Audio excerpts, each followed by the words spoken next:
당신은 왜 항상 그렇게 부정적이야? 민지는 정말 대단한 친구야. 28살 젊은 여자가 60 넘은 당신한테 관심이 있을 거라고 생각해? 저는 64, 남편은 60입니다. 30년을 함께 늙어온 우리 부부. 그런데 남편이 달라지기 시작했습니다. 매일 새벽 헬스장에 가고 휴대폰을 뒤집어 놓고 젊어진 표정으로 거울을 보는 남편. 헬스장 투자? 공동대표? 3,500만 원? 저는 견딜 수 없었습니다. 그래서 사설 탐정을 고용했습니다. 부인, 충격적인 내용이 있습니다. 마음의 준비를 하세요. 탐정이 건넨 보고서에는 상상도 못한 진실이 담겨 있었습니다. 5명의 중년 남성. 같은 날 오전 브런치, 점심, 저녁을 각각 다른 남자와 함께한 그 여자. 그리고 개업식 날 저는 결심했습니다. 조용히 당하고만 있을 수는 없었습니다. 잠깐만요. 테이프 커팅 전에 여러분께 꼭 말씀드려야 할 게 있습니다. 여러분, 우리는 모두 이용당한 겁니다. 100명이 모인 그 자리에서 터진 폭탄 선언. 무너지는 남자들과 비명을 지르는 아내들. 하지만 그 순간 예상치 못한 사연이 밝혀집니다. 과연 무슨 일이 있었을까요? 그리고 30년 결혼 생활은 어떻게 되었을까요? 지금부터 그 이야기를 들려드리겠습니다. 오늘 사연 시작하기 전에 무료 버튼인 구독과 좋아요 꼭 눌러주세요. 그리고 지금 이 영상을 어디에서 듣고 계신지 지역이나 장소를 댓글로 남겨주세요. 그러면 여러분들에게 복이 찾아올 거예요. 저는 박순희입니다. 올해 64이에요. 남편 김태수와는 35해를 함께 살았습니다. 그 세월이 어떻게 흘렀는지 모를 정도예요. 남편은 한때 잘 나가던 중소기업 영업부장이었어요. 명함 하나로 큰 계약을 따내던 사람이었죠. 하지만 5년 전 명예퇴직을 하고 나서부터는 완전히 다른 사람이 되었습니다. 활기를 잃고 하루 종일 소파에 누워 텔레비전만 보는 날들이 이어졌어요. 저는 시장 앞에서 반찬 가게를 운영하며 가게를 꾸려왔습니다. 새벽 5시에 일어나 장을 보고 하루 종일 서서 일했죠. 두 아들을 대학 보내고 결혼시키고 그렇게 평범하게 살았습니다. 특별할 것 없는 우리네 인생이었어요. 큰아들은 서울에서 직장 생활을 하고 작은 아들은 수원에서 가족과 함께 살고 있습니다. 명절이나 생일 때나 얼굴 보는 게 전부였죠. 작년 가을이었습니다. 남편이 저녁 식사 자리에서 갑자기 말했어요. 여보, 나 운동 시작해볼까 해. 저는 반찬을 놓던 손을 멈추고 남편을 쳐다봤습니다. 환갑이 넘어 몸이 부쩍 약해진 것 같다며 동네 헬스장에 등록하겠다고 하더군요.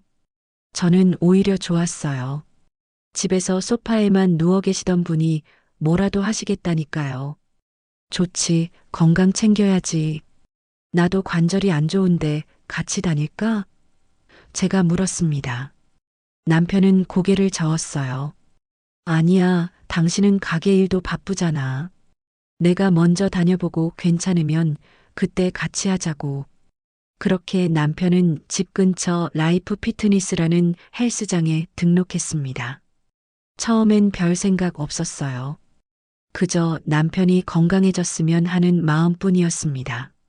처음엔 일주일에 2~3번 정도 다니더니 어느새 매일같이 나가기 시작했어요. 새벽 6시면 운동복 차림으로 현관문을 나섰습니다. 운동화 끈을 단단히 묶는 남편의 뒷모습이 젊어 보였어요. 한 달쯤 지났을 때였습니다. 요즘 열심히 다니시네요? 제가 물었습니다. 응, 거기 트레이너가 좋아.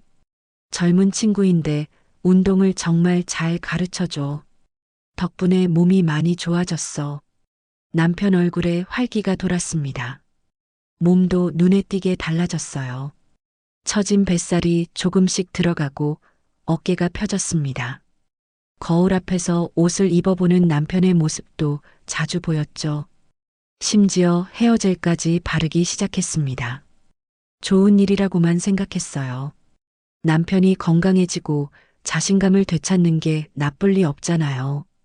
그런데 이상한 점들이 하나둘 보이기 시작했습니다.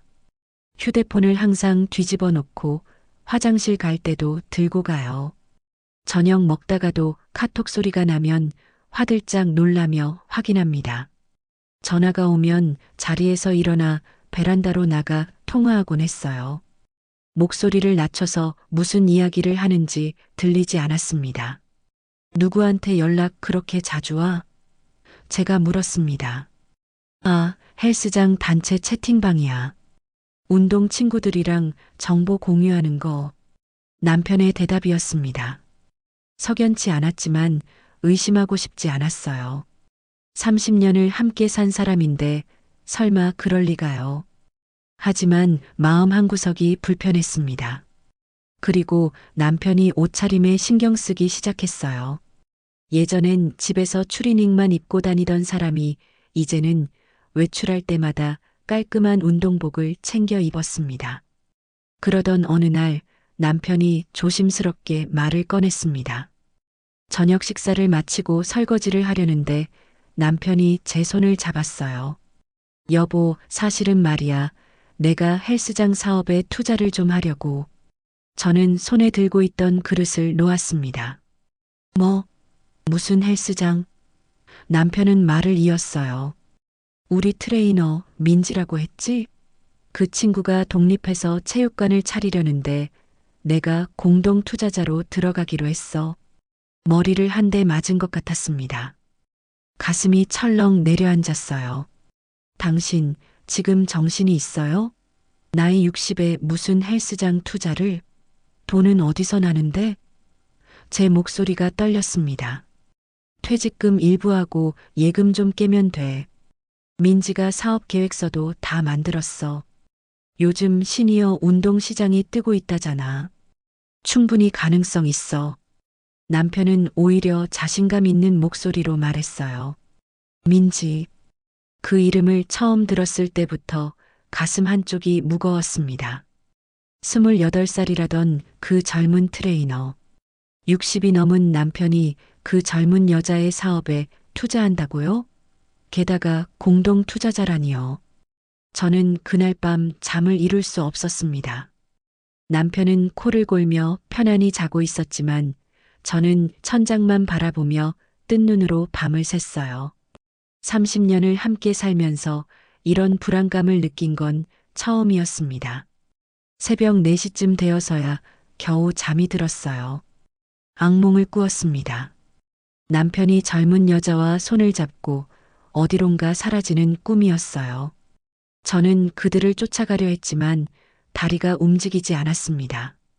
소리를 지르려 해도 목소리가 나오지 않았어요. 그렇게 아침이 밝았습니다. 남편은 여전히 새벽 6시에 운동복을 입고 헬스장으로 향했어요. 현관문이 닫히는 소리가 유난히 크게 들렸습니다. 저는 그 소리를 들으며 무언가 큰일이 일어날 것 같은 예감에 사로잡혔습니다. 남편의 고집은 완강했습니다. 며칠 동안 투자를 말리려 했지만 남편은 꿈쩍도 하지 않았어요. 오히려 제가 남편의 미래를 가로막는다는 듯한 표정을 지었습니다. 당신은 왜 내가 뭘 하려고 하면 반대만 해? 나도 뭔가 할 수 있다고. 은퇴했다고 쓸모없는 사람 아니야. 남편이 목소리를 높였습니다. 이런 남편은 처음이었어요.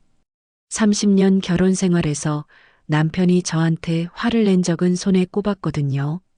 그래서 저는 직접 그 민지라는 트레이너를 만나봐야겠다고 생각했어요. 남편이 투자한다는데 저도 당연히 알아야 하지 않겠어요? 한번 만나 뵙고 싶은데. 제가 말했습니다. 남편은 난색을 표했습니다. 굳이 그럴 필요 있어? 사업 계획서 보여줬잖아. 하지만 저는 물러서지 않았어요. 결국 남편은 주말에 저를 헬스장으로 데려갔습니다. 토요일 오후였어요. 헬스장 문을 열고 들어서자 쿵쿵거리는 음악 소리와 함께 운동기구 소리가 들렸습니다. 벽면은 거울로 되어 있었고 여러 명의 사람들이 땀을 흘리며 운동하고 있었어요. 운동복을 입은 젊은 사람들, 중년 남성들, 여성들이 뒤섞여 있었습니다. 시설은 깔끔했어요. 최신 운동기구들이 즐비하게 늘어서 있었습니다. 안녕하세요. 사모님, 저 유민지예요. 항상 관장님한테 이야기 많이 들었어요. 환한 목소리가 들렸습니다. 고개를 돌리자 28이라던 유민지가 저를 향해 걸어오고 있었어요. 키가 170cm는 좋게 되어 보이는 늘씬한 체격에 건강하게 그을린 피부, 환하게 웃는 얼굴이었습니다. 검은색 레깅스와 크롭티 차림의 그녀는 젊음 그 자체였어요. 우리 큰아들보다 4살이나 어린 나이라니 믿기지 않았습니다. 손주뻘이나 다름없잖아요. 관장님이라니 아직 투자만 하기로 한 거잖아요. 제 목소리가 차갑게 나왔습니다. 민지는 당황하지 않고 웃었어요. 아, 그게 말이죠. 저희가 이미 계약서는 작성했거든요. 법적으로 김태수님이 공동대표이시고요. 사모님, 걱정하지 마세요. 제가 정말 열심히 해서 꼭 성공시킬게요. 관장님 믿어주신 만큼 보답하겠습니다. 민지는 제 손을 덥석 잡았습니다. 그녀의 손은 뜨겁고 단단했어요. 젊은 사람의 손이었습니다. 저는 슬며시 손을 뺐어요. 민지의 눈빛이 반짝였습니다. 자신감이 넘쳤어요. 아니, 어쩌면 뭔가를 숨기고 있는 듯한 느낌도 들었습니다. 그럼 사업 계획서 좀 보여주시겠어요? 제가 물었습니다. 아, 네. 잠시만요. 사무실에 있어요. 민지가 사무실로 들어가는 사이 저는 헬스장을 둘러봤습니다. 그때 한 중년 남성이 민지에게 다가가 팔에 손을 올리며 뭐라고 속삭이는 게 보였어요. 50대 중반쯤 되어 보이는 남자였습니다. 민지는 능숙하게 웃으며 응대했습니다. 남자의 표정이 살짝 아쉬운 듯 보였지만 민지는 자연스럽게 거리를 두었어요. 또 다른 남성 회원이 민지를 부르며 손을 흔듭니다. 민지쌤, 이 운동 어떻게 하는 거예요? 허리가 자꾸 아픈데. 민지는 그쪽으로 가서 친절하게 설명해 줬습니다. 남자의 허리에 손을 대며 자세를 교정해주는 모습이 보였어요. 남자는 환하게 웃었습니다. 인기가 많구나 싶었어요. 회원들이 민지를 보는 눈빛이 예사롭지 않았습니다. 특히 중년 남성들의 시선이 그랬어요. 민지가 사업 계획서를 들고 나왔습니다. 여기요, 사모님. 천천히 보세요. 저는 파일을 받아들었습니다. 표지부터 화려했어요. 라이프 피트니스 사업 계획서라는 제목 아래 멋진 디자인이 들어가 있었습니다. 내용을 펼쳐봤어요.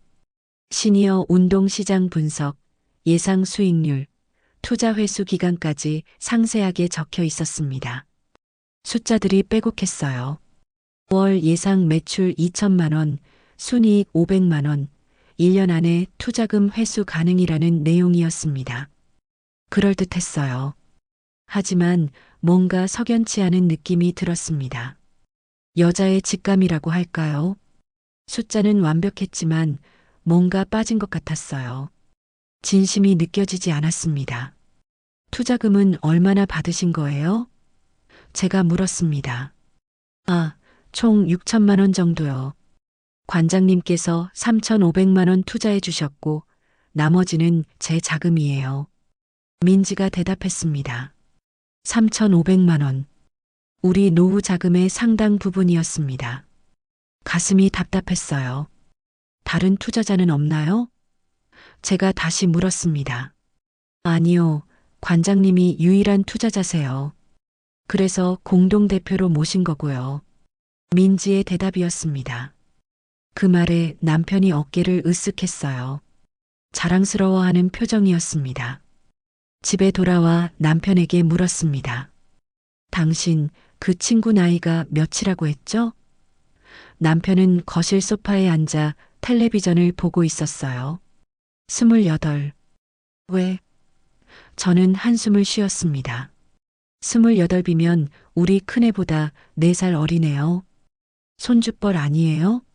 그런 애가 하는 사업에 3,500만 원이나 투자하다니.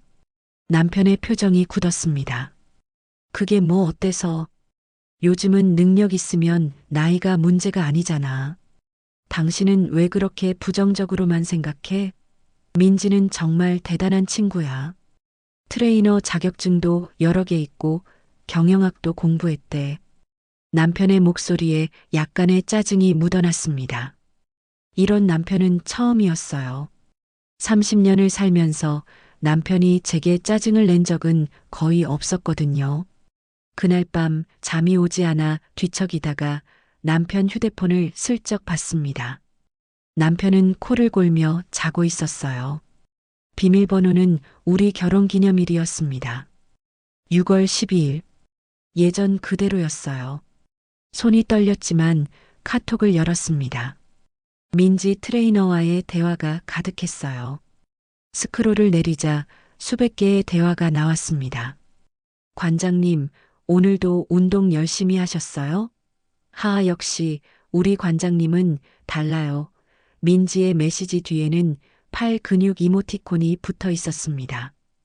관장님 덕분에 제 꿈을 이룰 수 있을 것 같아요. 정말 감사해요.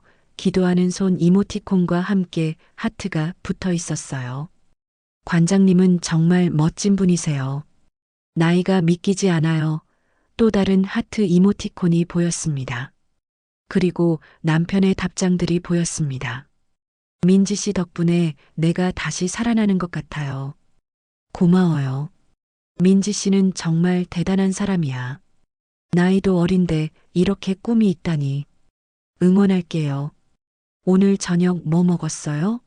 몸 관리 잘해야 해요. 손이 떨렸습니다. 대화 내용이 너무 다정했어요. 하지만 결정적인 건 없었습니다. 불륜을 의심할 만한 노골적인 내용은 없었어요. 어쩌면 제가 예민한 걸까요? 하지만 가슴 한쪽이 답답했어요. 하트 이모티콘들이 자꾸 눈에 밟혔습니다. 저는 휴대폰을 원래 자리에 놓고 조용히 누웠습니다. 옆에서 남편은 여전히 편안히 자고 있었어요. 저는 남편의 얼굴을 바라봤습니다. 주름이 깊게 패인 얼굴, 30년을 함께 늙어온 얼굴. 이 사람이 정말 나를 배신할 수 있을까요? 다음 날 오후 반찬 가게에 단골 이명자 언니가 찾아왔습니다. 60 초반의 이명자 언니는 동네에서 소문이 빠른 것으로 유명했어요. 순이야, 너희 남편 요즘 헬스장 다니지? 언니가 물었습니다. 응, 왜? 제가 반찬을 담으며 대답했어요. 내가 그 앞을 지나가다 봤는데 말이야. 젊은 트레이너랑 너무 다정해 보이던데. 조심해라. 요즘 젊은 여자들, 돈 있는 중년 남자들 노리는 애들 많다니까. 내 친구 남편도 작년에 그런 일로 한바탕 났어. 가슴이 철렁했습니다. 손에 들고 있던 숟가락을 떨어뜨릴 뻔했어요. 무슨 소리야, 언니. 우리 남편이 그럴 사람 아니야. 제가 말했지만 목소리에 힘이 없었습니다. 이명자 언니는 제 어깨를 토닥였어요. 그냥 하는 소리야. 근데 조심하는 게 좋아. 남자들은 나이 들어도 젊은 여자 앞에서 약해지거든. 특히 은퇴하고 자존감 떨어진 남자들은 더 그래. 그날부터 저는 남편을 주시하기 시작했습니다. 아니, 정확히는 민지를 알아보기 시작했죠. 동네 아는 언니들에게 물어보고 헬스장 근처를 서성이고 심지어 민지의 인스타그램도 찾았습니다. SNS에 익숙하지 않은 저였지만 작은 아들한테 물어가며 배웠어요. 엄마, 왜 갑자기 인스타그램? 작은 아들이 궁금해했습니다. 그냥 요즘 유행하는 게 뭔지 알고 싶어서 가게 홍보도 해볼까 하고. 저는 얼버무렸어요. 아들이 설치해주고 사용법을 가르쳐줬습니다. 검색창에 유민지를 쳤더니 바로 나왔어요. 팔로워가 3,000명이 넘었습니다. 프로필 사진은 운동복을 입고 포즈를 취한 민지의 모습이었어요. 유민지의 인스타그램은 화려했습니다. 운동하는 모습, 건강식 사진, 회원들과의 단체 사진들이 가득했어요. 스쿼트를 하는 모습, 덤벨을 드는 모습, 요가 자세를 취한 모습들이 올라와 있었습니다. 그리고 눈에 띄는 건 남성 회원들과의 투샷이 유독 많다는 것이었습니다. 레깅스 차림으로 포즈를 취한 사진들, 회원과 함께 운동하는 모습들. 한 사진에는 중년 남성의 팔뚝을 잡고 웃고 있는 민지의 모습이 보였어요. 댓글들도 예사롭지 않았습니다. 민지쌤, 오늘도 예뻐요. 하트 이모티콘과 함께 달린 댓글. 트레이너님 덕분에 운동이 즐거워요. 하 웃는 이모티콘들. 민지야, 이번 주말에 같이 등산 가자. 민지쌤 몸매 정말 예술이네요. 이런 댓글들이 수십 개씩 달려 있었습니다. 대부분 남성 계정들이었어요. 사진들을 하나하나 넘기며 봤습니다. 그리고 제 눈을 의심하게 만든 건 한 달 전 업로드된 사진이었습니다. 여러 남성들과 함께 찍은 회식 사진이었어요. 테이블에는 소주병들이 놓여 있었고 삼겹살 접시들이 보였습니다. 다들 환하게 웃고 있었어요. 그 가운데 민지가 환하게 웃고 있었고 그녀의 어깨에 팔을 두른 남자가 보였습니다. 우리 남편이었어요. 사진을 확대해 봤습니다. 틀림없었습니다. 남편의 얼굴에는 제가 오랫동안 보지 못했던 환한 미소가 번져 있었어요. 행복해 보였습니다. 그 옆에는 다른 중년 남성들도 있었어요. 모두 50대에서 60대로 보이는 사람들이었습니다. 이게 뭐야? 중얼거리며 사진을 계속 들여다봤어요. 가슴이 답답했습니다. 저는 그날 오후 가게 일을 일찍 마치고 헬스장 근처 카페에 갔습니다. 창가 자리에 앉아 헬스장 입구가 보이는 곳에서 기다렸어요. 커피를 시켜놓고 하루 종일 앉아 있었습니다. 민지가 언제 출근하고 누구를 만나는지 지켜보려고요. 오후 2시쯤 민지가 나타났습니다. 그런데 놀랍게도 50대로 보이는 정장 차림의 남성과 함께였어요.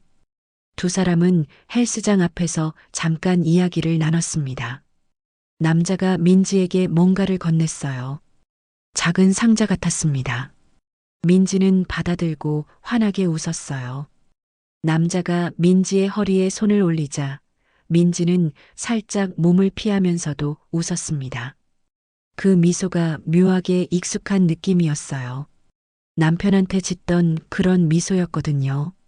계산된 듯한 하지만 자연스러워 보이는 그런 미소. 다음 날도 같은 시간에 카페에 앉아 있었습니다. 이번엔 다른 남자가 나타났어요. 캐주얼한 옷차림의 50대 후반 남성이었습니다. 민지와 함께 헬스장 앞에서 이야기를 나누고 같이 카페로 들어갔어요. 제가 앉아 있는 카페가 아니라 건너편 카페였습니다. 창문 너머로 두 사람이 보였어요. 친밀하게 대화하고 웃고 민지가 남자의 팔을 살짝 치는 모습도 보였습니다. 일주일을 관찰한 결과 충격적인 사실을 발견했습니다. 민지는 최소 3명의 서로 다른 중년 남성들과 각각 친밀한 관계를 유지하고 있었어요. 월요일엔 정장 남자가 나타났습니다. 고급 승용차를 타고 왔더군요. 수요일엔 우리 남편이 갔습니다. 금요일엔 또 다른 남자가 나타났어요. 모두 민지와 친밀하게 대화하고 함께 커피를 마시고 웃었습니다. 패턴이 보이기 시작했어요. 제 친구 영숙이에게 이 이야기를 털어놨습니다. 영숙이는 60살인데도 세상 물정에 밝은 사람이에요. 시장에서 옷가게를 운영하는데 온갖 소문을 다 알고 있죠. 순이야, 이건 제대로 알아봐야 해. 영숙이가 심각한 표정으로 말했습니다. 그냥 넘어가면 더 큰 피해 볼 수도 있어. 내가 아는 사설 탐정 있는데 소개해 줄까? 내 친구도 남편 문제로 그 사람한테 의뢰했었는데 깔끔하게 처리했어. 저는 고민했습니다. 탐정까지 써야 하나 싶었어요. 하지만 확실하게 알아야 할 것 같았습니다. 그래, 소개해줘. 얼마나 하는데? 제가 물었습니다. 200만 원 정도 든대. 비싸지? 영숙이가 말했어요. 저는 고개를 저었습니다. 괜찮아. 진실을 알아야지. 탐정 박민수 씨는 40대 중반의 침착한 사람이었습니다. 작은 사무실에서 만났어요. 벽에는 탐정 자격증과 여러 상패들이 걸려 있었습니다. 어떤 의뢰신지 말씀해 주세요. 박민수 씨가 노트북을 켜며 물었습니다. 저는 지금까지의 상황을 설명했어요. 남편의 헬스장 투자, 민지와의 관계, 제가 목격한 것들, 의뢰인 남편 외에도 여러 남성과의 관계를 조사하길 원하시는 거죠? 박민수 씨가 확인했습니다. 네. 그 여자가 뭘 하는 건지, 우리 남편한테 뭘 원하는 건지 알고 싶어요. 그리고 다른 남자들은 누군지도요. 제가 대답했습니다. 손이 떨렸어요. 탐정은 노트북에 뭔가를 적으며 말했습니다.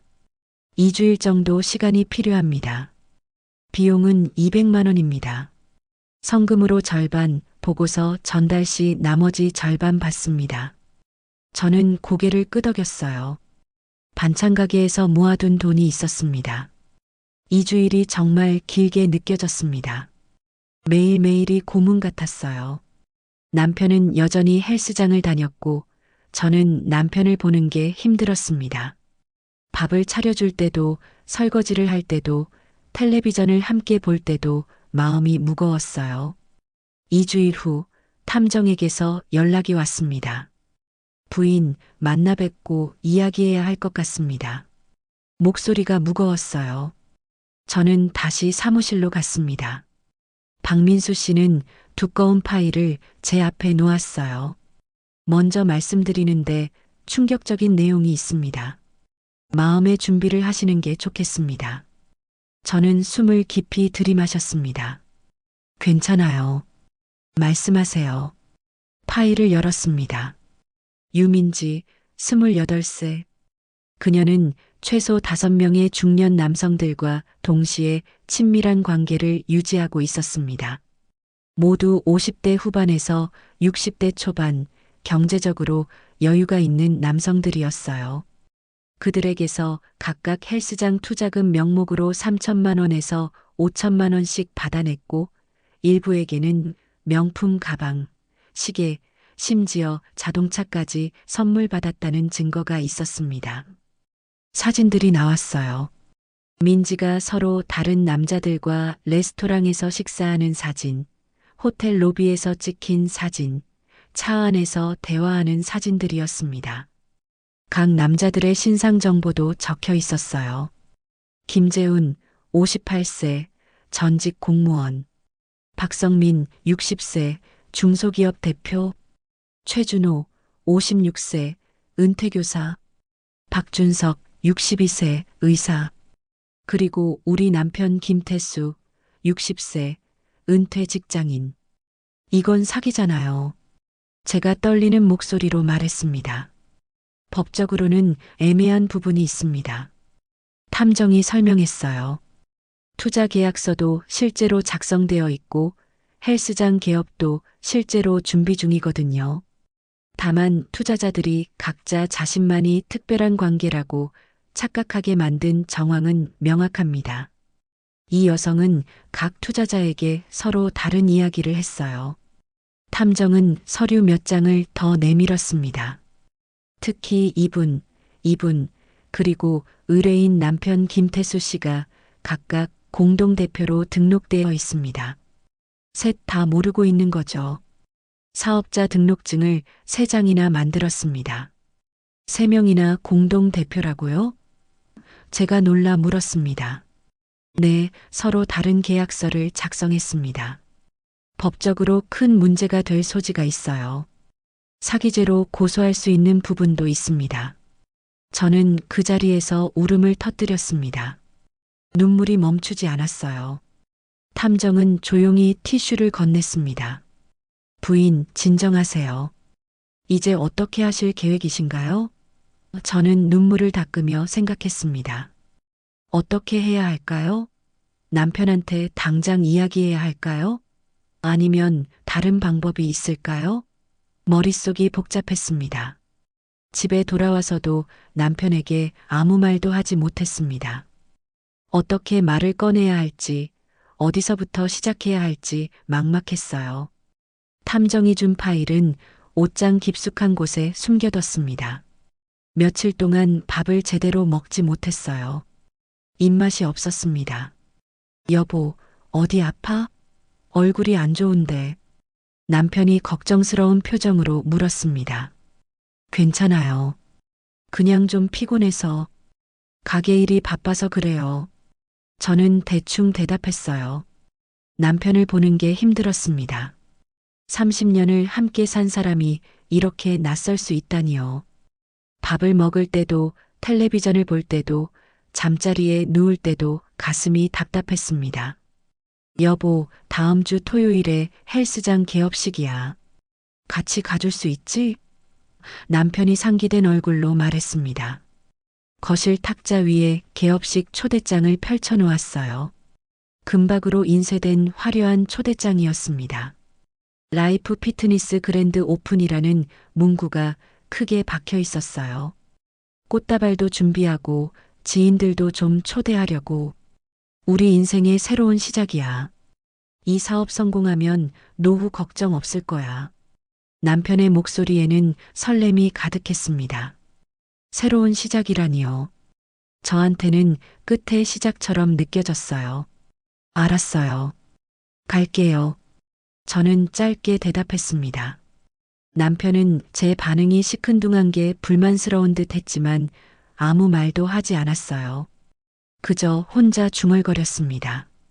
당신은 왜 항상 그렇게 부정적이야? 좀 응원해 줄 수도 있는 거 아니야? 그날 밤 저는 중대한 결심을 했습니다. 조용히 당하고만 있을 수는 없다고요. 남편도 그리고 다른 피해자들도 진실을 알아야 한다고 생각했습니다. 탐정 박민수 씨에게 다시 연락했어요. 저기 다른 피해자들 연락처를 알 수 있을까요? 제가 물었습니다. 그건 개인정보라서 함부로 드리기 어렵습니다. 법적으로 문제가 될 수 있어요. 탐정이 난색을 표했어요. 그럼 제가 개업식 날 직접 폭로하겠어요. 그 자리에 다른 투자자들도 올 거 아니에요? 초대장 명단을 봤는데 여러 사람들이 오던데요. 제가 말했습니다. 목소리가 떨렸지만 결연했습니다. 부인, 진정하시고 신중하게 생각하세요. 공개적인 장소에서 폭로하면 명예훼손으로 역고소 당할 수도 있습니다. 탐정이 조심스럽게 말했습니다. 이미 결심했어요. 더 이상 참을 수 없어요. 증거 자료 복사본 좀 주실 수 있나요? USB에 담아주세요. 탐정은 잠시 고민하더니 고개를 끄덕였어요. 알겠습니다. 하지만 법적인 문제가 생길 수 있으니 조심하세요. 사진과 문서는 드릴게요. 하지만 개인정보 부분은 조심히 다루셔야 합니다. 저는 며칠 동안 계획을 세웠습니다. 증거 자료를 정리하고 탐정이 준 보고서를 복사하고 사진들을 USB에 담았어요. 개업식 날 모든 걸 공개하겠다고 마음먹었습니다. 그런데 준비 과정에서 더 충격적인 사실을 알게 됐습니다. 반찬가게 단골 중 한 분이 조심스럽게 말을 건넸어요. 사장님, 그 라이프 피트니스 아시죠? 60대 초반의 아주머니였습니다. 네, 왜요? 제가 물었습니다. 제 친구 남편이 거기 투자했다가 완전 낭패봤대요. 지금 아내한테 들켜서 이혼 위기래요. 몇 천만 원 날렸다나 봐요. 가슴이 철렁했습니다. 네, 그게 무슨 소리예요? 젊은 트레이너한테 홀려서 몇 천씩 갖다 바쳤는데 알고 보니 다른 남자들한테도 똑같이 했다나 봐요. 근데 법적으로는 사기로 처벌하기도 애매하대요. 투자 계약서가 다 있으니까. 내 친구 남편도 계약서 쓰고 돈 줬대요. 심장이 쿵쾅거렸습니다. 그 친구분 혹시 이번 개업식 가세요? 제가 조심스럽게 물었습니다. 글쎄요, 아마 안 갈 거예요. 남편이 부끄러워서 숨어 지낸대요. 집에서 나오지도 않는다던데. 와이프가 매일 싸운다고 하더라고요. 저는 더 이상 물을 수 없었습니다. 피해자가 더 있다는 거잖아요. 그날 저녁 몰래 남편 이메일을 확인했습니다. 남편은 거실에서 텔레비전을 보고 있었어요. 컴퓨터를 켰습니다. 비밀번호는 남편 생년월일이었어요. 개업식 초대장 이메일이 와 있었습니다. 참석 예정자 명단을 열어봤어요. 익숙한 이름들이 있었습니다. 탐정 보고서에 나왔던 다른 투자자들. 김재훈, 박성민, 최준호, 박준석. 모두 참석 의사를 밝혔더군요. 다들 오는구나 싶었습니다. 좋아요. 그럼 그날 모든 진실을 밝히겠어요. 저는 가슴속에 복수심이 타오르는 걸 느꼈습니다. 아니, 복수라기보다는 정이었어요. 진실을 밝히는 것. 다른 피해자들도 알 권리가 있습니다. 그들의 아내들도 알아야 해요. 더 이상 피해자가 생기지 않도록 해야 합니다. 저는 USB를 꺼내 확인했어요. 사진 파일들, 문서들, 카톡 대화 캡처본들이 모두 들어 있었습니다. 완벽했습니다. 이 정도면 누구도 부인할 수 없을 거예요. 며칠 후 동네 인쇄소에 가서 자료들을 출력했습니다. 사진들을 A4 용지에 컬러로 뽑았어요. 명확하게 보이도록요. 문서들도 정리해서 출력했습니다. 계약서 사본들, 사업자 등록증 사본들, 투자금 입금 내역들, 모든 증거를 파일에 담았어요. 개업식 날 가져갈 준비를 마쳤습니다. 가방 안에는 USB와 출력물들, 그리고 노트북까지 챙겼어요. 프로젝터가 있다면 스크린에 띄울 생각이었습니다. 모든 사람들이 볼 수 있도록요. 남편은 개업식 준비로 바빴습니다. 새 양복을 맞추러 갔고 구두도 새로 샀어요. 헤어샵에 가서 머리도 다듬었습니다. 여보, 내가 어때? 괜찮아 보여? 남편이 물었습니다. 거울 앞에서 이리저리 돌아보며 자신의 모습을 확인했어요. 좋아 보여요. 저는 짧게 대답했습니다. 속으로는 가슴이 아팠어요. 이렇게 들뜬 남편을 본 게 얼마만인가요? 은퇴 이후 처음이에요. 하지만 그 들뜸이 거짓 위에 세워진 거라는 걸 알기에 더 슬펐습니다. 토요일이 다가왔습니다. 개업식 전날 밤 저는 거의 잠을 자지 못했어요. 내일이면 모든 게 드러날 것입니다. 남편의 표정이 어떨까요? 민지의 반응은요? 다른 투자자들은요? 두려웠지만 물러설 수 없었습니다. 2024년 4월 13일 토요일, 라이프 피트니스 개업식 날이었습니다. 아침부터 남편은 분주했어요. 새로 맞춘 남색 양복을 입고 머리에 젤을 바르고 거울을 몇 번이고 들여다봤습니다. 여보, 넥타이 이거 괜찮아? 아니면 파란색으로 바꿀까? 남편이 물었습니다. 어때? 괜찮아 보여? 저는 거울을 보고 있는 남편을 바라봤어요. 네, 좋아요. 저는 검은색 정장에 펄 목걸이를 했습니다. 전쟁터에 나가는 심정이었어요. 가방 안에는 USB와 출력한 증거 자료들, 그리고 노트북이 들어 있었습니다. 무거웠습니다. 물리적으로도 마음으로도요. 차를 타고 헬스장으로 향했습니다. 남편은 운전하면서 계속 이야기했어요. 오늘 정말 중요한 날이야. 우리 인생의 전환점이 될 거야. 민지가 정말 열심히 준비했어. 시설도 최고급으로 갖췄고 회원 모집도 잘 되고 있대. 한 달 안에 100명은 넘을 것 같아. 저는 아무 대답도 하지 않았습니다. 창밖만 바라봤어요. 봄날이었습니다. 벚꽃이 만발했어요. 아름다운 날씨와는 달리 제 마음은 무거웠습니다.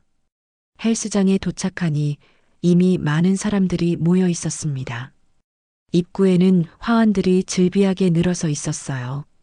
축 라이프 피트니스 개업 앞날에 무궁한 발전을 기원합니다.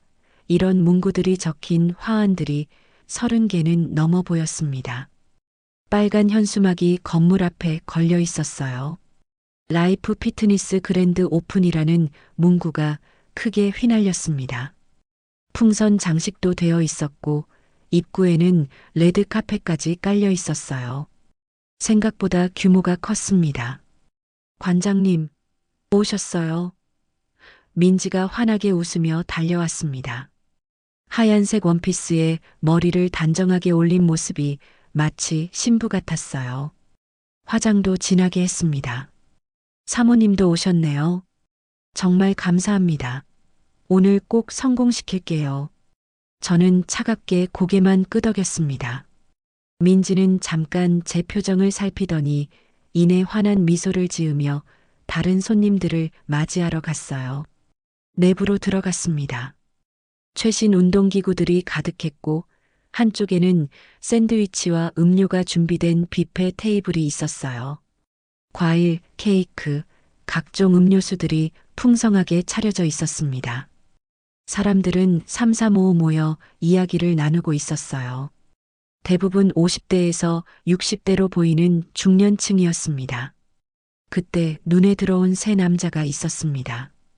50대 후반으로 보이는 정장 차림의 남성들이었어요. 각자 아내로 보이는 여성들과 함께였습니다. 탐정 보고서에서 봤던 얼굴들이었어요. 김재훈, 박성민, 최준호. 민지는 그들에게도 일일이 다가가 인사하며 환대했습니다. 마치 모두가 특별한 존재인 것처럼요. 각 남자들의 팔을 살짝 잡으며 웃고 아내들에게도 공손하게 인사했습니다. 오전 11시 개업식이 시작됐습니다. 단상이 마련되어 있었고 마이크와 스피커가 설치되어 있었어요. 프로젝터도 보였습니다. 저는 속으로 생각했어요. 좋아요. 프로젝터가 있네요. 사회자가 마이크를 잡았습니다. 젊은 남성이었어요. 여러분, 오늘 이 자리에 함께 해주셔서 감사합니다. 라이프 피트니스의 성공적인 출발을 축하해 주시기 바랍니다. 이제 라이프 피트니스의 대표 유민지 씨의 인사 말씀이 있겠습니다. 박수가 터져 나왔습니다. 민지가 단상에 올랐습니다. 조명을 받은 그녀는 정말 빛나 보였어요. 자신감이 넘쳤습니다. 안녕하세요, 여러분. 라이프 피트니스 대표 유민지입니다. 민지의 목소리가 스피커를 통해 울려 퍼졌습니다. 오늘 이렇게 라이프 피트니스를 오픈하게 되어 정말 기쁩니다. 이 자리까지 오기까지 많은 분들의 도움이 있었습니다. 특히 저를 믿고 투자해 주신 투자자 분들께 감사의 말씀을 전합니다. 민지가 잠시 멈췄습니다. 김태수 관장님. 민지가 남편을 가리켰고 남편은 쑥스러운 듯 손을 흔들었어요. 사람들이 박수를 쳤습니다. 저는 가슴이 터질 것 같았습니다. 관장님의 믿음과 지원이 없었다면 오늘이 없었을 겁니다. 정말 감사드립니다. 민지가 고개를 숙여 인사했습니다. 그럼 이제 테이프 커팅 순서가 있겠습니다. 대표 유민지, 공동 투자자 김태수님 나와주시기 바랍니다. 사회자가 말했습니다. 단상 옆에 커다란 리본이 준비되어 있었어요. 남편이 일어서려는 순간 저도 벌떡 일어섰습니다. 잠깐만요. 제 목소리가 장내에 울려 퍼졌습니다. 장내가 조용해졌습니다. 모든 시선이 저에게 쏠렸어요. 100여 명의 사람들이 저를 쳐다봤습니다. 테이프 커팅 전에 여러분께 꼭 말씀드려야 할 게 있습니다. 제 목소리가 떨렸지만 또렷했습니다. 여보, 당신 뭐 하는 거야? 남편이 당황한 얼굴로 저를 제지하려 했지만 저는 이미 단상으로 걸어가고 있었습니다. 사람들 사이를 지나 단상으로 향했어요. 심장이 두근거렸습니다. 사회자분, 마이크 좀 주시겠어요? 떨리는 손으로 마이크를 받았습니다. 민지의 얼굴이 창백하게 변했어요. 사모님 무슨... 민지가 말을 걸려 했지만 저는 마이크를 켰습니다. 여러분, 제 이름은 박순희입니다. 김태수의 아내이고요. 오늘 이 자리에 오신 분들 중에 김재훈님, 박성민님, 최준호님, 박준성님 계신가요? 저는 사람들을 둘러봤습니다. 네 남자가 놀란 표정으로 저를 쳐다봤어요. 네 분 모두, 그리고 제 남편까지. 5분 모두 이 헬스장에 투자하셨죠? 장내가 술렁이기 시작했습니다. 그게 무슨 소리예요? 한 남자가 당황한 목소리로 물었습니다. 그뿐만이 아닙니다. 5분이 각각 3천만 원에서 5천만 원씩 총 2억 원 가까이 투자하셨습니다. 그런데 아시나요? 저는 가방에서 서류를 꺼냈습니다. 유민지 씨는 각 투자자분들께 서로 다른 계약서를 작성했습니다. 어떤 분은 공동대표로, 어떤 분은 최대 주주로, 어떤 분은 자문으로, 그리고 각자에게 특별한 관계인 것처럼 행동하며 돈을 받아냈습니다. 제 목소리가 떨렸지만 힘차게 말했습니다. 장내가 더욱 술렁이기 시작했습니다. 이게 무슨 소리야? 말도 안 돼. 여기저기서 외침이 터져나왔습니다. 남편의 얼굴은 사색이 되어 있었고 다른 투자자들도 마찬가지였어요. 그들의 아내들 얼굴이 일그러졌습니다. 민지가 마이크를 빼앗으려 했습니다. 사모님, 오해이십니다. 제가 설명을... 오해가 아닙니다. 저는 USB를 들어 올렸습니다. 여기 사설 탐정이 조사한 모든 증거가 있습니다. 유민지 씨가 각 투자자들과 나눈 친밀한 문자 메시지, 함께 찍은 사진들, 받은 선물 목록까지. 프로젝터 좀 써도 될까요? 저는 노트북을 꺼내 프로젝터에 연결했습니다. 여러분, 우리는 모두 이용당한 겁니다. 스크린에 사진들이 떴습니다. 민지가 각 남성들과 함께 찍은 친밀한 사진들이었어요. 개업식장은 순식간에 아수라장이 되었습니다. 스크린에는 민지가 서로 다른 남자들과 레스토랑에서 식사하는 사진, 호텔 로비에서 찍힌 사진, 차 안에서 대화하는 사진들이 차례로 떴습니다. 이게 대체 무슨 짓이야? 김재훈이 민지에게 소리쳤습니다. 58세의 그는 얼굴이 새빨개져 있었어요. 그의 아내가 남편의 멱살을 잡았습니다. 당신 이 여자한테 5천만 원을 줬다고? 우리 노후 자금을... 당신 미쳤어? 애들 대학 등록금도 빠듯했는데. 아내의 목소리가 떨렸습니다. 김재훈은 변명도 하지 못했어요. 그저 고개를 숙였습니다. 박성민의 아내도 마찬가지였습니다. 나한테는 3천만 원이라고 했잖아. 거짓말쟁이. 사업 자금 좀 빌린다며? 이게 사업 자금이야? 아내가 울먹이며 소리쳤습니다. 최준호는 주저앉아 머리를 감쌌습니다. 아니야, 아니라고 민지 씨. 설명 좀 해봐요. 이게 무슨 상황이에요? 그의 목소리가 떨렸습니다. 박준석은 아무 말도 하지 못했어요. 그저 멍하니 스크린을 바라봤습니다. 자신과 민지가 함께 찍은 사진이 떠 있었거든요. 그의 아내는 비명을 질렀습니다. 여보, 저게 뭐야? 저 여자가 누구야? 민지는 눈물을 흘리며 변명했습니다. 오해예요. 저는 정말 진심으로 사업을 하려고 했어요. 여러분 모두 소중한 투자자이시고 사진은 그냥 친분 있는 분들이랑 찍은 거예요. 나쁜 의도는 없었어요.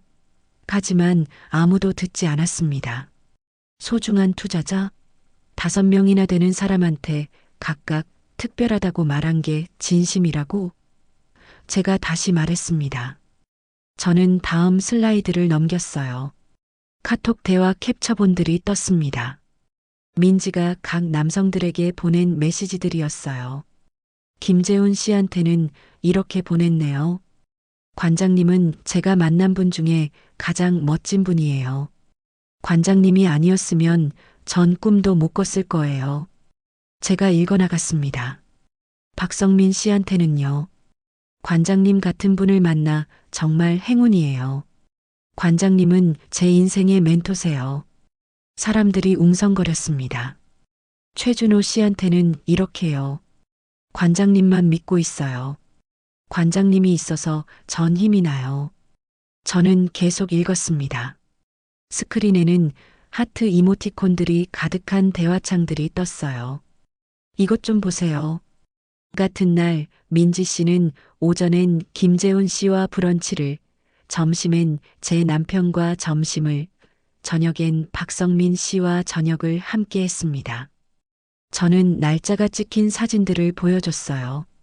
2024년 3월 15일 오전 10시 김재훈과 민지가 브런치 카페에서 찍은 사진. 오후 1시 우리 남편과 민지가 식당에서 찍은 사진. 오후 7시 박성민과 민지가 고깃집에서 찍은 사진. 시간까지 명확했습니다. 아내들의 비명이 터져 나왔습니다. 이 미친 여자가 사기꾼, 경찰 불러요. 남편 김태수는 그대로 얼어붙어 있었어요. 그의 눈에는 배신감과 충격 그리고 부끄러움이 뒤섞여 있었습니다. 저는 남편을 똑바로 쳐다봤어요. 여보, 나는 몰랐어. 정말 몰랐다고. 민지 씨가 나만 특별하다고. 남편의 목소리가 떨렸습니다. 몰랐다고요? 제 목소리가 차갑게 나왔습니다. 28살 여자애가 60 넘은 당신한테 관심이 있을 거라고 정말 믿었어요? 30년을 같이 산 아내는 뒤로 하고 젊은 여자 앞에서 해벌쭉거리고 다닌 당신이 이제 와서 몰랐다고요? 제 목소리가 떨렸습니다. 눈물이 흘렀지만 닿지 않았어요. 민지가 무릎을 꿇었습니다. 죄송해요. 정말 죄송합니다. 저도 사정이 있었어요. 제발 들어주세요. 민지가 울먹였습니다. 사정? 무슨 사정이 5명의 가정을 파괴하는 걸 정당화해요? 제가 물었습니다. 그때 한 여자가 앞으로 나왔습니다. 40대 초반으로 보이는 민지와 닮은 여성이었어요. 언니, 민지가 떨리는 목소리로 말했습니다. 민지야, 그만해. 이제 그만하자. 더 이상은 안 돼. 그 여성이 마이크를 받았습니다. 여러분, 죄송합니다. 저는 유민지의 언니 유지혜입니다. 제 동생이 저지른 일에 대해 진심으로 사과드립니다. 그녀가 고개를 숙였습니다. 언니가 왜 사과를 해? 내가 잘못한 거야. 민지가 소리쳤습니다. 민지야, 이건 잘못된 거야. 우리 동생 병원비 때문에 이렇게까지 할 필요는 없었어. 내가 말렸어야 했는데. 유지혜의 목소리가 떨렸습니다. 순간 장내가 조용해졌습니다. 동생이 백혈병이에요. 유지혜가 말했습니다. 3년째 투병 중인데 치료비가 너무 많이 들어서 민지가 혼자 모든 걸 감당하려다가 이렇게. 저도 몰랐어요. 민지가 이런 식으로 돈을 마련하는 줄은. 민지가 울음을 터뜨렸습니다. 언니, 그만해요. 변명하지 마요. 내가 잘못한 거예요. 동생 치료비가 필요했던 건 맞지만 그래도 이렇게까지 하면 안 됐어요. 저 정말 죄송합니다. 민지가 바닥에 엎드려 울었습니다. 저는 순간 마음이 흔들렸습니다. 동생의 병원비라니요. 하지만 곧 고개를 저었어요. 동생 병원비가 필요한 건 이해합니다. 하지만 그게 5가정을 속이고 이용한 이유가 될 순 없어요. 당신이 정말 도움이 필요했다면 정직하게 말했어야죠. 투자자들한테 솔직하게 상황을 설명하고 도움을 청했어야죠. 제가 말했습니다. 민지는 아무 말도 하지 못했습니다. 그저 울기만 했어요.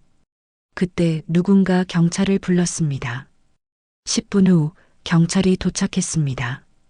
유민지 씨 사기 및 횡령 혐의로 조사가 필요합니다. 동행해 주시겠습니까? 젊은 경찰관이 말했습니다.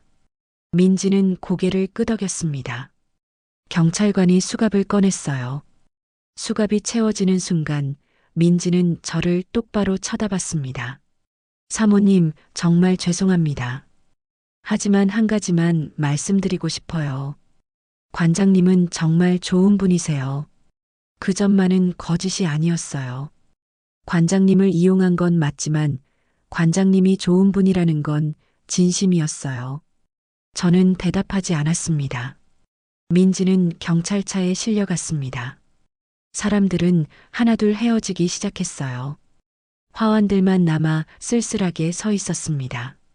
개업식장이 텅 비었습니다. 화환들만 남아 쓸쓸하게 서 있었어요. 뷔페 테이블의 음식들은 그대로였고 테이프 커팅용 리본은 아직 매달려 있었습니다. 남편은 구석에 주저앉아 고개를 숙이고 있었어요. 다른 투자자들과 그들의 아내들도 뿔뿔이 흩어졌습니다. 저는 천천히 남편에게 다가가 그의 옆에 앉았어요. 바닥이 차가웠습니다. 여보, 남편이 떨리는 목소리로 말했습니다. 말하지 마세요. 아무 말도.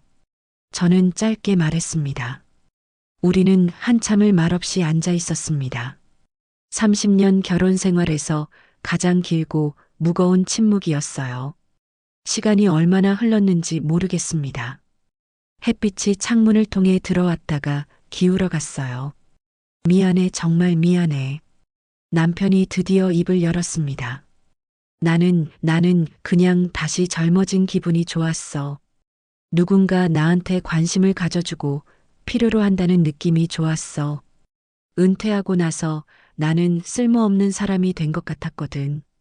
집에서 아무것도 하지 않고 당신은 가게 일로 바쁘고 아이들은 다 커서 독립했고 나는 그냥 빈 껍데기 같았어. 남편의 목소리가 떨렸습니다. 당신이 나를 그렇게 보지 않는 것 같았어. 나한테 관심도 없고 그냥 같이 사는 사람 정도로만 생각하는 것 같았거든. 무슨 소리예요? 제가 물었습니다. 내가 당신을 언제 소홀히 대했어요? 30년 동안 당신 뒷바라지하며 살았잖아요. 새벽같이 일어나 밥하고 빨래하고 가게 일하고 모두 우리 가족을 위해서였어요. 소홀히 대한 건 아니지. 남편이 말했습니다. 근데 우린 언제부터인가 부부가 아니라 그냥 같이 사는 사람이 된 것 같았어. 손도 잡지 않고 대화도 필요한 것만 하고 언제 마지막으로 우리 둘이서 데이트했어? 언제 마지막으로 손잡고 걸었어? 나는 은퇴한 쓸모없는 사람이고 당신은 가게 일에 바쁘고 저는 그제야 깨달았습니다. 저도 남편을 외롭게 만든 건 아니었을까요? 30년을 함께 살면서 어느 순간부터 우리는 부부가 아니라 그냥 동거인이 되어버린 게 아닐까요? 당신도 외로웠구나.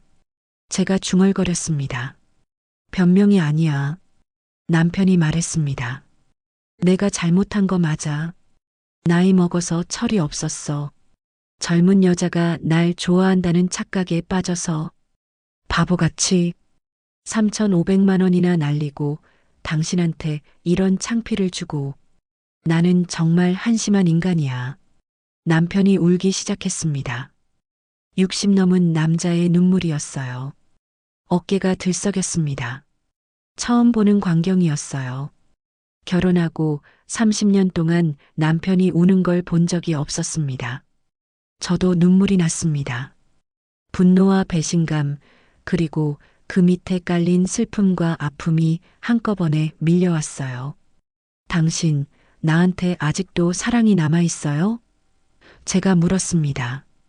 남편이 고개를 들어 저를 똑바로 쳐다봤습니다. 그럼, 당연하지. 당신밖에 없어, 순이야. 민지는 그냥 한순간의 착각이었어. 나는 당신이 좋아. 30년을 함께 산 당신이. 늙어가는 모습도, 주름진 손도 모두 좋아. 당신이 없으면 나는 아무것도 아니야. 남편의 눈에서 눈물이 흘렀습니다. 저도 울었습니다. 나도 당신밖에 없어요. 화가 나고 배신감도 들고 당신이 밉기도 하지만 그래도 당신이에요. 30년을 함께 늙어온 당신. 그게 우리잖아요. 우리는 그 자리에서 한참을 울었습니다. 서로를 껴안고 울었어요. 30년 만에 처음으로 감정을 쏟아내는 것 같았습니다. 얼마나 울었을까요? 눈물이 다 마를 때까지 울었습니다. 그리고 천천히 일어났어요. 집에 가요. 제가 말했습니다. 우리 이제 어떻게 하죠? 남편이 물었습니다. 천천히 다시 시작해요. 시간이 필요하겠지만 우리 다시 시작해봐요. 제가 대답했습니다. 남편이 제 손을 잡았어요.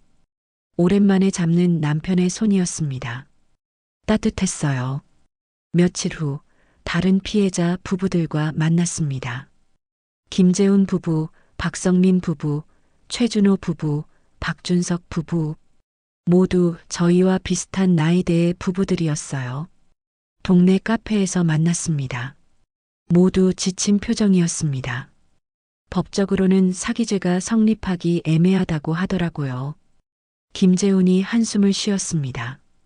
변호사한테 상담받았는데 투자 계약서도 있고 실제로 헬스장도 차렸으니까 순수한 사기로 보기 어렵대요. 다만 중복 투자에 대한 민사소송은 가능하대요. 돈은? 박성민이 조용히 말했습니다. 그냥 수업료 생각하고 포기할까 해요. 소송하면 시간도 오래 걸리고 변호사 비용도 들고 무엇보다 이 일이 더 알려지는 게 싫어요. 저도요. 최준호가 아내의 손을 꼭 잡으며 말했습니다. 돈보다 더 중요한 게 남았어요. 제 아내요. 다시 시작하려고요. 최준호의 아내가 눈물을 닦았습니다. 우리는 서로를 위로했습니다. 같은 아픔을 겪은 사람들끼리의 연대였죠. 누구도 비난하지 않았어요. 우리 모두 피해자였으니까요. 그나저나 민지 씨 동생 이야기는 사실이래요? 박준석의 아내가 물었습니다. 네, 제가 확인해 봤는데 정말 백혈병으로 투병 중이더라고요. 제가 대답했습니다. 치료비만 이미 2억 넘게 들었대요. 골수 이식도 해야 하고 그렇다고 저지른 일이 정당화되는 건 아니지만 김재훈이 말했습니다. 그 친구도 나름 절박했나 봐요. 우리는 복잡한 심정으로 서로를 바라봤습니다. 분노와 동정 사이 어딘가에 있었어요. 며칠 후 우리는 공동으로 탄원서를 작성했습니다. 민지를 처벌해달라는 게 아니라 선처를 구하는 탄원서였어요. 투자금은 분할 상환 조건으로 합의했습니다. 모두가 조금씩 양보했습니다. 완전히 용서한 건 아니었지만 그래도 한 사람의 인생을 완전히 망치고 싶지는 않았어요. 특히 백혈병에 걸린 동생 이야기를 듣고 나서는 더욱 그랬습니다. 6개월이 흘렀습니다. 민지는 집행유예를 선고받았어요. 피해자들이 대부분 처벌을 원하지 않는다는 탄원서를 냈기 때문입니다. 대신 투자금의 일부를 10년에 걸쳐 분할 상환하기로 합의했죠. 매달 100만 원씩 5명에게 나눠 갚기로 했어요. 민지는 지금 작은 헬스장에서 트레이너로 일하며 돈을 갚아나가고 있다고 합니다. 동생의 골수 이식 수술도 성공했다더군요. 우리 부부는 상담센터에 다니기 시작했습니다. 65세 이상 부부를 위한 관계 회복 프로그램이었어요. 일주일에 한 번, 토요일 오후마다 상담을 받았습니다. 쉽지 않았지만 조금씩 서로를 다시 알아가고 있습니다. 상담사 선생님은 우리에게 소통의 중요성을 강조했어요. 오늘 저녁엔 뭐 먹고 싶어? 남편이 물었습니다. 당신이 좋아하는 거 해줄게. 김치찌개 어때? 나는 당신이 좋아하는 걸 먹고 싶은데. 된장찌개 먹자. 우리는 웃었습니다. 예전에는 이런 대화조차 없었죠. 밥 먹을 시간이라고 말하면 그냥 차려진 걸 먹었어요. 이제는 서로 물어보고 함께 정합니다. 작은 변화지만 큰 의미가 있어요. 이제 남편은 동네 노인정에서 운동 봉사를 합니다. 헬스장에서 배운 운동법으로 어르신들을 가르쳐요. 보수는 없지만 표정이 밝습니다. 누군가에게 필요한 사람이 된 기분이라고 했어요. 여보, 오늘 박 할아버지가 나한테 고맙다고 하시더라. 운동 덕분에 무릎이 좋아졌다고. 약도 줄였대. 남편이 저녁 식사 자리에서 말했습니다. 잘했네요. 당신 운동 가르치는 거 보니까 재능 있던데? 노인정 어르신들이 당신 기다린다며? 그래. 늙어서 재능을 발견했네. 돈은 못 벌어도 보람은 있어. 남편이 웃었습니다. 저도 변했습니다. 가게 일을 조금 줄이고 남편과 함께 보내는 시간을 늘렸어요. 평일 저녁엔 함께 동네를 산책하고 주말엔 가까운 산에 오릅니다. 여보, 저기 봐. 철쭉이 피었네. 남편이 말했습니다. 가을 산행길이었어요. 단풍이 물들기 시작했습니다. 그러게. 예쁘다. 작년 이맘때는 우리 이런 거 안 했잖아. 이제는 하자. 앞으로 우리 매주 산에 오자. 좋아요. 건강도 챙기고. 우리는 손을 잡고 걸었습니다. 우리 사진 찍을까? 제가 물었습니다. 좋지. 어디 보자. 남편이 휴대폰을 꺼내 셀카를 찍었습니다. 스마트폰 사용법도 제가 가르쳐 줬어요. 사진 속 우리는 웃고 있었습니다. 주름진 얼굴이지만 행복해 보였어요.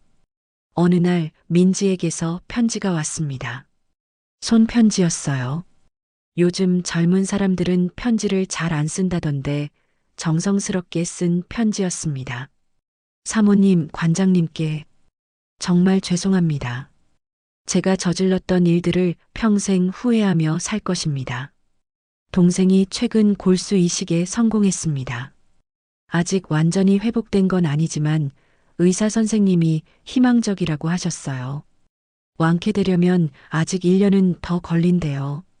저는 지금 작은 헬스장에서 트레이너로 일하며 투자금을 갚아나가고 있습니다. 매달 100만 원씩이지만 꼭 다 갚겠습니다. 10년이 걸리더라도요. 편지는 계속 이어졌습니다. 언젠가 꼭 직접 찾아뵙고 사죄드리겠습니다. 그리고 한 가지만 말씀드리고 싶어요. 두 분이 다시 행복해지셨으면 좋겠습니다. 제가 한 일은 용서받을 수 없지만 그래도 두 분만큼은 행복하셨으면 좋겠어요. 관장님은 정말 좋은 분이셨고 사모님은 정말 강한 분이세요. 두 분의 사랑이 다시 회복되길 진심으로 바랍니다. 정말 죄송합니다. 유민지 올림. 편지를 읽고 남편과 눈을 마주쳤습니다. 답장할까요? 제가 물었습니다. 나중에. 아직은 시간이 더 필요해. 남편이 대답했습니다. 그래요. 천천히요. 우리는 편지를 서랍에 넣었습니다. 용서는 시간이 필요한 일이니까요. 그날 저녁 큰아들 내외가 손주를 데리고 놀러 왔습니다. 할아버지, 할머니, 5살 손녀 지우가 달려왔어요. 뽀얀 얼굴에 큰 눈을 깜빡이며 웃었습니다. 우리 지우 많이 컸네. 할머니 안 본 사이에 키도 크고. 제가 지우를 안아 올렸습니다. 아빠, 요즘 얼굴이 좋아지셨어요. 큰아들이 말했습니다. 그래, 요즘 엄마랑 운동도 하고 잘 지내고 있단다. 노인정에서 봉사활동도 하고. 다행이에요. 한동안 걱정했어요. 엄마한테 들었어요. 이제 괜찮아. 내 아빠 정신 차렸어. 남편이 쓴웃음을 지었습니다. 저녁을 함께 먹으며 웃고 떠들었습니다. 지우가 재롱을 부리고 아들 내외가 직장 이야기를 하고 우리는 웃으며 들었어요. 평범한 일상이었습니다. 이게 얼마나 소중한 건지 이제야 알겠어요. 당연하다고 생각했던 것들이 사실은 가장 소중한 거였어요. 가족이 함께 모여 밥 먹고 웃고 이야기하는 이 시간. 할머니, 나 할머니 김치 좋아. 지우가 김치를 집어 먹으며 말했습니다. 그래. 그럼 할머니가 더 담가줄게. 우리 지우 많이 먹어. 저는 지우의 머리를 쓰다듬었어요. 밤에 남편이 말했습니다. 지우네 가족이 돌아가고 조용해진 집에서 우리 둘만 남았어요. 여보, 나 정말 당신 없으면 안 돼. 남편이 제 손을 잡으며 말했습니다. 나도요. 우리 이제 서로 더 아끼고 살아요. 남은 인생 그리 길지 않잖아요. 그래. 남은 인생 당신하고 행복하게 살고 싶어. 더 이상 바보 같은 짓 안 할게. 당신만 보고 살게. 나도 당신한테 더 잘할게요. 소통하고 관심 갖고 사랑한다고 표현하고 우리는 손을 맞잡았습니다. 주름진 손이었지만 따뜻했어요. 30년을 함께한 손. 앞으로도 함께할 손이었습니다. 창밖에는 가을달이 밝게 떠 있었습니다. 둥근 보름달이었어요. 인생은 계속됩니다. 때로는 고통스럽고, 때로는 배신당하고, 때로는 넘어지지만요. 그래도 다시 일어나서 사랑하는 사람과 함께 걷는 것. 그게 인생이겠죠. 완벽하지 않아도 괜찮습니다. 실수해도 괜찮아요. 중요한 건 다시 시작하는 용기입니다. 서로를 용서하고 이해하고 사랑하는 것. 우리의 이야기는 여기서 끝이 아닙니다. 새로운 시작일 뿐이에요. 남편과 저는 이제 진짜 부부가 되어가고 있습니다. 30년을 함께 살았지만 진짜 부부가 되는 건 지금부터인 것 같아요. 손을 잡고 이야기를 나누고 함께 웃는 것. 그게 우리가 앞으로 할 일입니다. 남은 인생 행복하게 살겠습니다. 더 많은 이야기로 다시 찾아올게요. 구독과 좋아요는 무료이며 큰 힘이 됩니다. 댓글 무료인 거 아시죠? 댓글로 여러분의 많은 의견 들려주세요.